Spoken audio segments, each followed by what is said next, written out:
श्री राम जय राम जय जय राम, श्री राम जय राम जय जय राम। जय श्री हरि, जय श्री राम, जय बजरंगबली। प्रभु, आप लोगों ने यात्रा श्री आनंद रामायण के यात्रा कांड के द्वितीय सर्ग में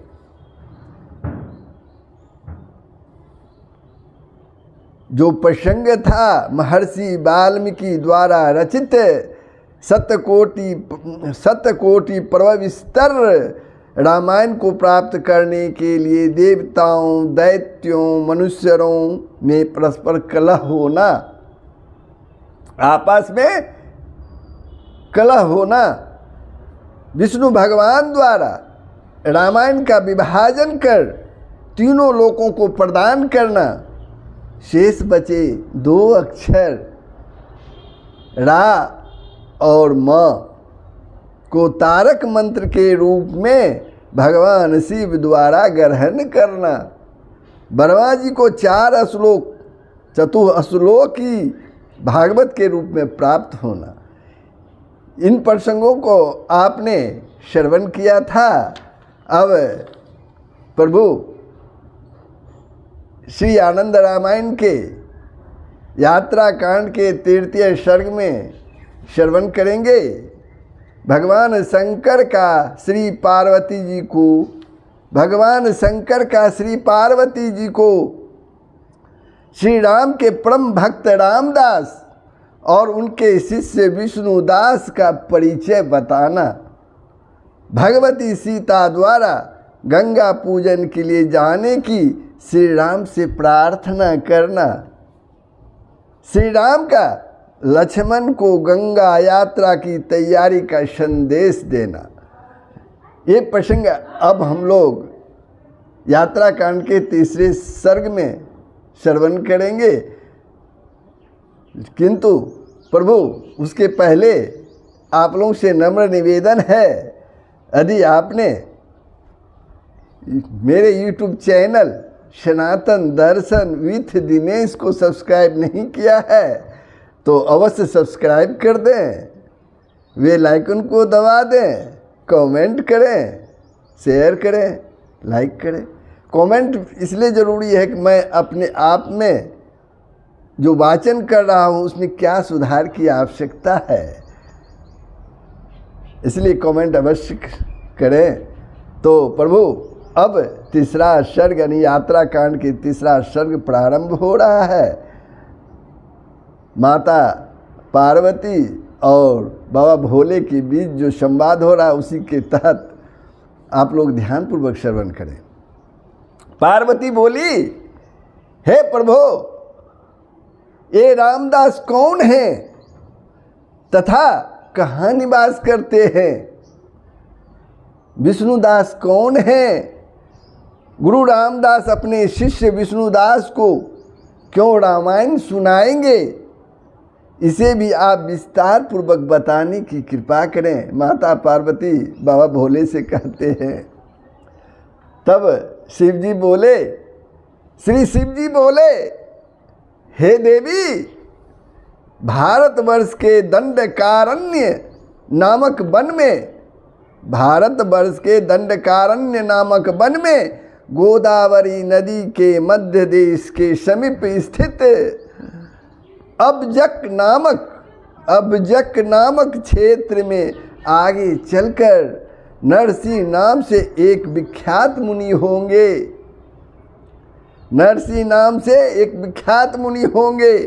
नरसिंह मुनि के पुत्र रामदास होंगे और उन रामदास के शिष्य विष्णुदास नाम से विख्यात होंगे। वे दोनों गुरु और शिष्य नित्य निरंतर भगवान श्री राम की सेवा भक्ति में तत्पर रहने वाले होंगे। वे दोनों श्रेष्ठ ब्राह्मण जानकीनाथ भगवान श्री राम में दास्य भाव की भक्ति रखने के कारण रामदास तथा विष्णुदास इन नामों से संसार में ब्रह्म सिद्धि को प्राप्त करेंगे। हे देवी, आगे चलकर वे ही रामदास गोमती नदी के दक्षिणी तट पर तथा गया तीर्थ में अपने पिता का श्राद्ध संपन्न करने के बाद पृथ्वी में जितने भी तीर्थ हैं कर्म कर्म से उन सभी में भ्रमण करेंगे और वापस आकर गृहस्थ धर्म का पालन करते हुए वे रामदास गोदावरी के मध्य क्षेत्र में निवास करने वाले छात्रों को अनेक शास्त्रों का यथाविधि अध्ययन कराएंगे। उसी समय की बात है, एक दिन रामदास के मुख से अनेक प्रकार की कथाओं को सुनने के साथ ही रामायण के सारकांड को सुनकर विष्णुदास कुछ पूछने की इच्छा रखते हुए रामदास से कहेंगे, शिव जी माता पार्वती को भविष्य की बात बता रहे हैं कि ये होंगे। तो क्या कहेंगे विष्णुदास जी से, रामदास से क्या कहेंगे? विष्णुदास बोले, हे गुरु, मैं आपसे कुछ पूछना चाहता हूँ, उसे आप मुझे बताने की कृपा करें। हे प्रभु, मैंने श्री रामायण के अंतर्गत सारकांड को आपके मुख से सुना है, किंतु उसमें मैंने न तो भगवान श्री राम के सुखी जीवन का कोई वर्णन सुना है और न ही माता जानकी की सुख सौभाग्य की बात सुनी है। साथ ही उनके रामराज के विस्तार के संबंध में भी कोई बात नहीं सुनी। भगवान श्री राम ने किस प्रकार अश्वमेध यज्ञ आदि जगों का संपादन किया और उनकी कितनी संतानें हुई, यह विवरण भी मुझे सुनने को नहीं मिला। श्री राम जी के पुत्रों तथा उनके भाइयों के पुत्रों की विवाह आदि का वर्णन भी मैं सुन न सका। हे गुरु, इन सब के विषय में मैं विस्तार से आपसे सुनना चाहता हूँ। विष्णुदास जी रामदास जी से बोले, अतः हे महाभाग, श्री रामचंद्र जी का वह अत्यंत मनोहर पवित्र आनंद प्रदान करने वाला तथा सभी पातकों को दूर करने वाला चरित्र मुझे बताइए। श्री रामदास जी बोले, हे वत्स, श्री रामचंद्र की कथा के विषय में तुमने बहुत अच्छा प्रश्न किया है। श्री रामचंद्र जी के उस मांगलिक चरित्र का मैं विस्तार पूर्वक वर्णन करता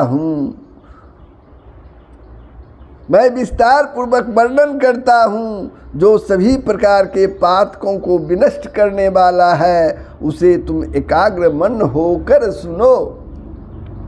श्री राम जी का चरित्र मैंने पूर्व में जैसा सुना है, उसे मैं तुम्हारी प्रसन्नता के लिए यथावत रूप से ही कहता हूँ। नीतिमानों में सर्वश्रेष्ठ श्री राम जी ने रावण का वध करने के बाद मुक्तिदायिनी पूरी अयोध्या में निष्कंटक राज्य किया। उनके शासन काल में न तो कभी अकाल पड़ा, न चोरी का डर था, न किसी की दुर्मृत्यु होती थी, न अतिवृष्टि अनावृष्टि आदि 6 ऋतुओं का कोई भय था ही नहीं। न कोई दरिद्र था, न किसी को किसी प्रकार का भय और चिंता थी। किसी को कभी भी कोई रोग व्याधि नहीं होती थी। श्री राम के राज्य में न कोई भिक्षा मांगने वाला था, न कोई दुराचारी, पापात्मा एवं निष्ठुर ही था। कोई क्रोध नहीं करता था और न कोई कृतज्ञ ही था। एक बार की बात है, जनक नंदिनी जानकी जी ने एकांत में कुछ लज्जित होते हुए अपने कांत श्री राम जी से अपना मनोरथ कहा। उस समय सीता जी मधुर एवं मंद हास्य समन्वित थी। उनकी सुंदर नासिका अत्यंत सुशोभित हो रही थी। वे दिव्य वस्त्र एवं अलंकारों से सुसज्जित थी। हाथ में लिए हुए चंवर को झुला रही थी तथा विनय से उसका मस्तक झुका हुआ था। वे बोली, हे राम, हे कमल पत्र के समान नेत्र वाले, हे रावण के शत्रु, हे मेरे नाथ, आप आज्ञा दें तो मैं कुछ कहना चाहती हूँ। जनक नंदिनी प्रभु श्री राम जी से बोल रही है, मेरा वह निवेदन धर्म सम्मत तथा महान अभ्युदय प्राप्त करने वाला होगा, महान अभ्युदय प्राप्त कराने वाला होगा। सीता जी का इस प्रकार का वचन सुनकर श्री राघव जानकी जी से बोले, श्री राघव जानकी जी से बोले, हे कमल के समान नेत्रों वाली, मेरे प्राणों को सुख प्रदान करने वाली हे सीते, तुम्हारे मन में जो भी बात हो उसे तुम शीघ्र ही मुझे बताओ, मैं उसे अवश्य ही पूर्ण करूँगा। प्रभु श्री राम जी बोले। श्री राम जी के इस प्रकार के सम्मानजनक वचनों को सुनकर जनकात्माजमा सीता अत्यंत प्रसन्न हो गई और वे पति श्री राम से कहने लगी, हे राघव श्रेष्ठ, पूर्व समय में पिता श्री दशरथ जी की आज्ञा से जब आप मुझे तथा लक्ष्मण को साथ लेकर अपने नगर से बाहर दंडक वन में गए थे, उस समय श्रृंगवेरपुर में पहुंचकर जब हम लोग भागीरथी श्री गंगा जी को नौका में बैठकर भागीरथी श्री गंगा जी को नौका में बैठकर पार कर रहे थे, उस समय हे प्रभु, मैंने जो संकल्प किया था उसे मैं आपसे निवेदित करती हूँ, उसे मैं आपसे निवेदित करती हूँ। उस समय मैंने भगवती गंगा को प्रणाम करते हुए कहा था, हे देवी, जब मैं श्री राम और लक्ष्मण के साथ वनवास की अवधि पूर्ण कर वापस लौटूंगी, तब मैं विविध प्रकार के उपचारों से सदा भक्ति से आपकी पूजा करूंगी। उस समय मेरे द्वारा की गई इस प्रतिज्ञा को आपने भी सुना था। अब जब 14 वर्ष की वनवास की अवधि पूर्ण करके हम लोग पुष्पक विमान से वापस लौटे थे, तब भरत, शत्रुघ्न, माता कौशल्या आदि के विरह से अत्यंत व्यथित मैं उस गंगा पूजन की बात को भूल गई थी। किंतु हे राम, आज मुझे एकाएक यह बात स्मरण हो आई, अतः हे प्रभु, अपने संकल्प को पूर्ण करने के लिए मैं गंगा पूजन को जाना चाहती हूँ। आप माताओं तथा बंधु बांधवों के साथ मुझे गंगा जी के समीप ले जाएं, ऐसी मैं आपसे प्रार्थना करती हूँ। मैं आपको आज्ञा नहीं दे रही हूँ प्रभु, किंतु यदि आपको ऐसा करना उचित लगे तो आप मेरे निवेदन को स्वीकार करें। स्त्री का पति को आज्ञा देना अधर्म है, स्त्री का पति को आज्ञा देना अधर्म है और सत परामर्श देना धर्म सम्मत एवं न्यायोचित है। सीता जी के वचनों को सुनकर प्रभु श्री राम जी हंस पड़े और उन्होंने उन्हें हर्ष प्रदान करते हुए कहा, हे मैथिली, बोलने की ऐसी चतुरता तुमने कहाँ से सीखी है? हे मैथिली, बोलने की ऐसी चतुरता तुमने कहाँ से सीखी है? हे देवी, तुम्हारा इस प्रकार का कहना गंगा जी के लिए नहीं बल्कि मुझे ही लक्ष्य करके कहा गया है। हे विदेह पुत्री, तुम्हारे कथनानुसार मैं कल ही गंगा यात्रा के लिए तैयार हूँ। हे प्रिय, गंगा में कहाँ किस तीर्थ में जाने की तुम्हारी इच्छा है, मुझे बताओ, ताकि मैं वहाँ सेना के ठहरने आदि के लिए मार्ग एवं स्थान को स्वच्छ करने के लिए दूतों को आज्ञा दूँ। प्रभु श्री राम के ऐसा कहने पर सीता जी पुनः बोली, हे राघवेंद्र, जिस स्थान पर भगवती गंगा और सरजू नदी का संगम हुआ है, वहाँ गंगा जी के उत्तरी तट पर जाने की मेरी इच्छा है। सीता के इस प्रकार के वचनों को सुनकर राघव श्री राम बोले, ठीक है, ऐसा ही होगा। उसके बाद उन्होंने सीता को भवन में भेजकर द्वारपाल को बुलवाया और उससे कहा, तुम मेरी आज्ञा से शीघ्र जाकर लक्ष्मण को विस्तार पूर्वक मेरा संदेश कहो। श्री लक्ष्मण से कहना कि कल प्रातःकाल सीता की इच्छा से सरजू के संगम पर तुम्हारे साथ गंगा पूजन के लिए हमें जाना है। साथ में माताएं, मंत्रीगण, सेना, सभी मित्र बंधुगण, भरत, शत्रुघ्न, पूर्ववासी तथा ब्राह्मण भी रहेंगे। अतः सेना आदि के ठहरने के लिए रास्ते में 2-2 कोस की दूरी पर शिविर लगाए जाएं और वे शिविर अन्न, जल आदि सामग्रियों से परिपूर्ण हो। प्रभु श्री राम की आज्ञा सुनकर, ठीक है, जो आपकी आज्ञा, ऐसा कहकर दूत उन्हें बार बार प्रणाम कर शीघ्र ही वहाँ से चल पड़े। वहाँ जाकर दूत ने श्री लक्ष्मण जी को श्री राम का संदेश विस्तार पूर्वक सुनाया।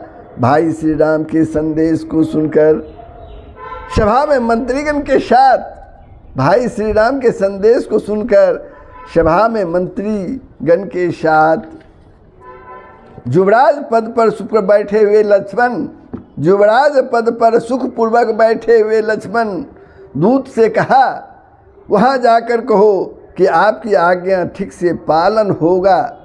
जाके प्रभु से कहो आपकी आज्ञा का ठीक से पालन होगा। यह सुनकर दूत शीघ्र ही लौट आया और लक्ष्मण जी का संदेश प्रभु श्री राम को सुनाया। उसके बाद सभा में स्थित लक्ष्मण ने दूतों को आज्ञा प्रदान की। वे दूत हाथ में सोने का दंड धारण किए हुए थे, चित्र विचित्र प्रकार की पगड़ी पहने हुए थे और सुंदर वस्त्र तथा आभूषणों से विभूषित थे।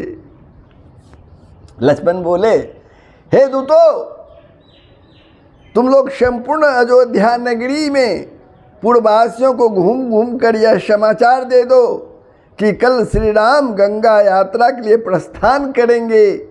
बहुत अच्छा, ऐसा ही होगा। यह कहकर वे दूत अयोध्या के राजमार्ग में घूम घूम कर अपने हाथों को उठा उठा कर उच्च स्वर में इस प्रकार कहने लगे, हे नगर निवासियों, हे नगर निवासियों, आप लोग सावधान होकर सुने।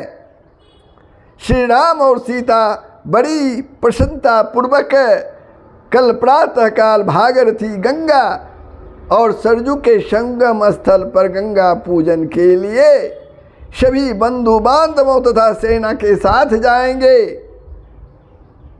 इस प्रकार से सभी साकेत निवासी जनों को सूचित करके वे दूत राजभवन में श्री लक्ष्मण जी के पास वापस लौट आए और कहने लगे कि सभी नगर निवासियों को हमने श्री राम जी के गंगा यात्रा के संदेश को सुना दिया है। उसके बाद भाइयों के साथ सभा में विराजमान श्री लक्ष्मण जी ने सेवकों के द्वारा लकड़ी आदि का काम करने वाले, बढ़ई, ईंट बनाने वाले कुम्हारों, पत्थर आदि को तराशने का काम करने वाले कुशल कारीगरों, लोहारों, चर्मकारों, दीवार आदि बनाने में कुशल मिस्त्री जनों, क्रय विक्रय का कार्य करने वाले वणिक जनों, लकड़हारों, कपड़ों के डेरा तंबू आदि के निर्माण में दक्ष कारीगरों, भैंसों से जल ढोने वाले सेवकों और रस्सी तथा कुदाल लेकर विभिन्न कार्यों को करने में कुशल जनों को बुलवाया और उन्हें वस्त्र आदि से सम्मानित किया। और फिर लक्ष्मण जी ने बड़े ही आदर पूर्वक उनसे कहा, कल श्री रामचंद्र जी सीता को साथ लेकर अपनी सेना सहित गंगा पूजन के लिए जाने वाले हैं। अतः आप सभी लोग मार्ग को साफ सुथरा और कंकर पत्थरों से रहित बना दें। जहाँ कहीं भी जमीन में गड्ढे आदि हों उन्हें भरकर बराबर कर दो, और जहाँ भूमि ऊंची है उसे खोद कर बराबर कर दो। मार्ग में पड़ने वाले पर्वतीय कांटेदार वृक्षों तथा झाड़ियों को काट दो, तालाबों, कुओं और तरागों को स्वच्छ कर दो, और जहाँ वन में जल न हो वहाँ निर्मल जल वाले नए तालाब और कुएं बना दो। आधे आधे योजन की दूरी पर सेना के ठहरने आदि के लिए विस्तृत शिविर आदि बना दो, और वहाँ अन्न तथा जल आदि की पूर्ण व्यवस्था रहे। दीवार आदि बनाकर सुंदर पाकशालाएं एवं चूल्हों का निर्माण कर दो। जगह जगह पर वस्त्रों तथा घास फूस आदि से तंबू एवं पर्णकुटियों का निर्माण करा दो। लाल खपड़ों से आच्छादित विविध प्रकार के घरों का निर्माण करवाकर वहाँ पर्याप्त अन्न जल आदि रखवा दो। मार्ग में जगह जगह सैकड़ों हजारों पुष्पों के बागान लगा दो, और मनोरंजन के लिए दीवारों पर अनेक प्रकार के सुंदर चित्रों का अंकन करा दो। जगह जगह हजारों नर पुतले बनाकर और उनके कंधे पर रखे हुए फूलों के गमले और स्थान स्थान पर फूलों से सजे गमलों की सुंदर पुष्प वाटिकाएं बना दो। मार्ग में जगह जगह गीत गाने वाले गायकों के भी हजारों स्थान बना दो। जहाँ सेना का शिविर हो वहाँ हाथियों, घोड़ों, रथों आदि के लिए अश्वशालाएं, हस्तिशाला आदि का निर्माण करा दो, जो चारा, दाना, अन्न आदि से परिपूर्ण हो। रास्तों में चंदन आदि से सुगंधित जल का छिड़काव करा दो। जगह जगह मार्ग में इधर उधर जाने के लिए निर्देश चिन्ह आदि बना दो। चित्र विचित्र प्रकार के रंगीन वस्त्रों से मार्ग मार्ग में तंबू बना दो। उन्हें पुष्पों से सजवा दो और उनके चारों ओर बाजार बनवा दो। मार्ग में हजारों हाथी, ऊंट, रथ तथा घोड़े भी साथ में रहें, जो चित्र विचित्र श्रृंगार से सुशोभित रहें, जो चित्र विचित्र श्रृंगारों से सुशोभित रहें और वस्त्र, अलंकार तथा घंटा आदि से सुसज्जित रहें। विभिन्न गाड़ियाँ, ऊंट, हाथी तथा रथ आदि तोपों, परिघों, बाणों, शक्तियों तथा धनुषों आदि आयुधों से लदे रहे। जगह जगह सैकड़ों ध्वजाएं लगी रहे। चौराहों पर भी ध्वजाएं बांध दो। श्री राम जी के चारों रथों में भी सुंदर ध्वजाएं बांध दो। उन चारों रथों की ध्वजाएं हनुमान, कोविदार, पक्षीराज गरुड़ और बाण के चिन्ह से अंकित होना चाहिए। वे अत्यंत सुंदर ध्वजाएं हरे, श्वेत, पीले तथा नीले वर्ण की होनी चाहिए। श्री राम के हाथी की पीठ पर हरित वर्ण का एक महान दिव्य आसन होना चाहिए, जो मोतियों की मालाओं से सुशोभित हो तथा सोने और माणिक्य से वह जटिल हो। उस दिव्य आसन के ऊपर श्वेत छत्र सुसज्जित रहना चाहिए। देवी सीता के लिए हथनी के ऊपर नील वर्ण का श्रेष्ठ आसन होना चाहिए। वह आसन सुवर्ण, मुंगा, वैदूर्य तथा मोती आदि रत्नों से खंचित होना चाहिए। वह श्रेष्ठ आसन मोतियों के दानों तथा सोने के तांतों से बने श्रेष्ठ छत्र से आच्छादित रहना चाहिए। उस हथनी के ऊपर का हौदा अत्यंत दिव्य तथा सुवर्ण कलशों से समन्वित रहे। रास्ते में जगह जगह तोरण बनाकर उस पर पुष्पमालाएं बांध दो। बारांगनाएं नृत्य करते हुए चले और बंदीजन स्तुति गान करते रहे। श्रेष्ठ रथ, द्रव्य, वस्त्र, आभरण, पूजा के द्रव्य, गौदुग्ध एवं विभिन्न प्रकार के दिव्य वस्त्रों से भरे रहे, और जो भी वस्तुएं मैंने न गिनाई हो उन सबको भी साथ में रख लेना चाहिए, जिससे मार्ग का कार्य सरलता से सिद्ध हो सके। यह सब देखकर श्री राघव प्रसन्न हो जाए। प्रभु प्रसन्न हो जाए। इस प्रकार से संदेश पूर्वक आज्ञा प्रदान करने के बाद बुद्धिमान लक्ष्मण जी मंत्रीगण के साथ सभा भवन से बाहर आकर सायंकालीन संध्योपासना संपन्न करने के लिए अपने भवन में चले गए। लक्ष्मण जी की आज्ञा के अनुसार सभी शिल्पियों एवं कामगारों को श्री राम जी की संतुष्टि के लिए जिस प्रकार कार्य करने के लिए निर्देश मिला था वह सब उन्होंने प्रसन्नता पूर्वक यथायोग्य पूर्ण किया। उधर भगवान श्री राम जी ने भी रत्नों से निर्मित भवन में पुष्पों की शया पर देवी सीता के साथ रात्रि में सुखपूर्वक शयन किया। तो बंधु, ये प्रसंग यात्रा श्री आनंद रामायण की यात्रा कांड का तीसरा सर्ग था जो संपन्न हुआ। ये प्रसंग सुनने में आपको कैसा लगा कमेंट के माध्यम से अवश्य ही बताएंगे, लाइक करेंगे, शेयर करेंगे। अगर वीडियो को सब्सक्राइब नहीं किया तो ज़रूर सब्सक्राइब कर देंगे। जय श्री हरि, जय श्री राम, जय बजरंगबली। सबका भलाई होगा, पूरे विश्व का कल्याण होगा। सनातन धर्म का यही मूल तत्व है। जय श्री हरि।